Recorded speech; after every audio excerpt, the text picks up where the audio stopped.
Every few generations, society encounters something that causes great fear. You know, the most of us, depending on your age, have been fortunate to live most of our lives without going through many of these dramatic events. And I mean especially dramatic events, things like uh, the Great Depression. Some older people might remember that, or World War II. Again, some older people remember that. The Civil War, no one remembers that. These are traumatic things for a society. Um, and I would say the last year we've lived through something that maybe approaches that. I don't know. We'll know maybe in future kind of what the severity of it is, and what the impact, the lasting impact is. But they are things that cause great fear and even suspicion of other people. Events like this often feel apocalyptic because we find it difficult, unlike most times of our lives, when we kind of know what's coming, we know what to expect over an extended period of time. But during these moments, our vision is clouded. We don't know what's coming, even a year from now or 2 years. We don't know what to expect. Events like these damage a person's perception of reality. We feel unstable, and it damages our sense of security. In a way, it can be like a mild form of post-traumatic stress disorder. And it causes people to, as we've seen, do things like that are irrational, like hoarding basic necessities, things like that. In times like these, we struggle because of our lack of vision. We struggle to make sense of this, and so we turn to many things to explain it. We all want to make sense of things, and people with a religious background turn to the Bible.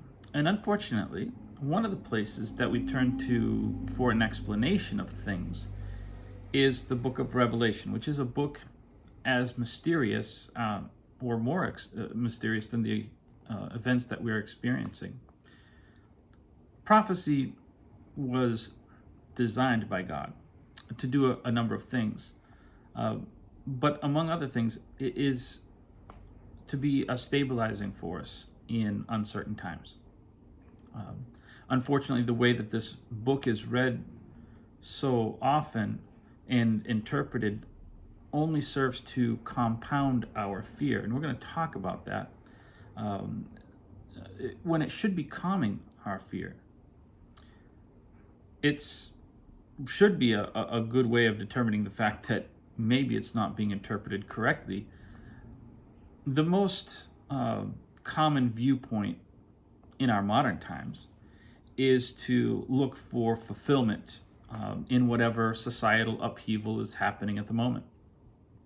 There are some who anticipate each new hysteria almost with excitement. Like if you think of a high schooler who's getting ready for the first time to sneak into a horror movie, and that excitement over watching something that's grotesque and awful, and people get excited about some new societal upheaval and tragedy and trauma that's going to bring in the apocalypse. And this phenomena is always the same. Each hysteria arises, and people are pulled into this vortex of fear. The event passes without the world ending, of course, because we're still here. And it continues, and people look for the next event and constantly looking for the next event. As a young kid in the 70s and 80s, I was only vaguely aware of some of this. You hear adults' conversation, but as I grew, I became more aware of the way that people react and become afraid of virtually every situation. So when I was a kid, everyone was afraid of Russia dropping the bomb.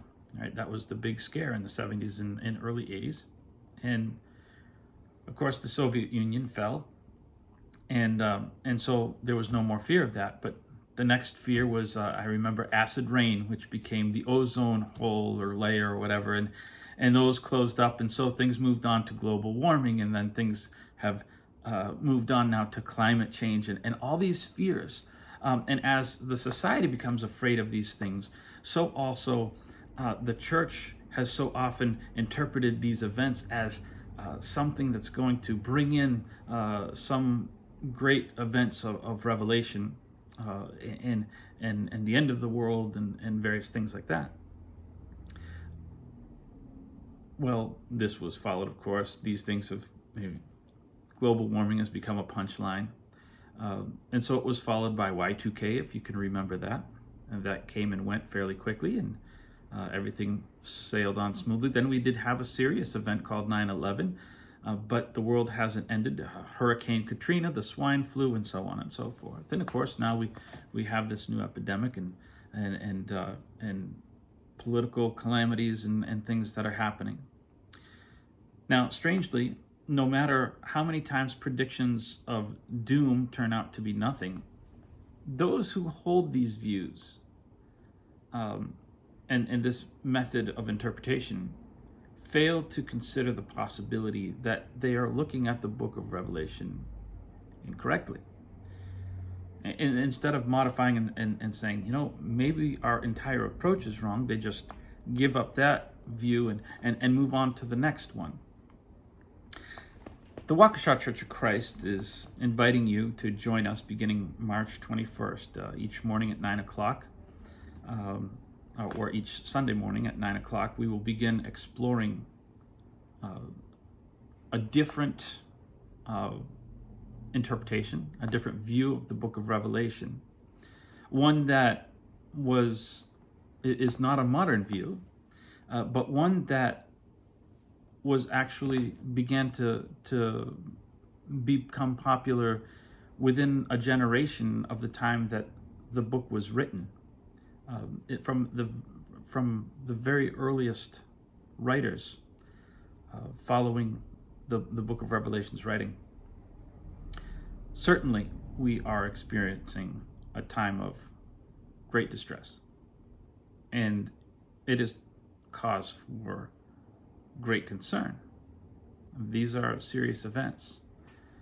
But as we go through this book and we take this journey, I want you to be left with one thought.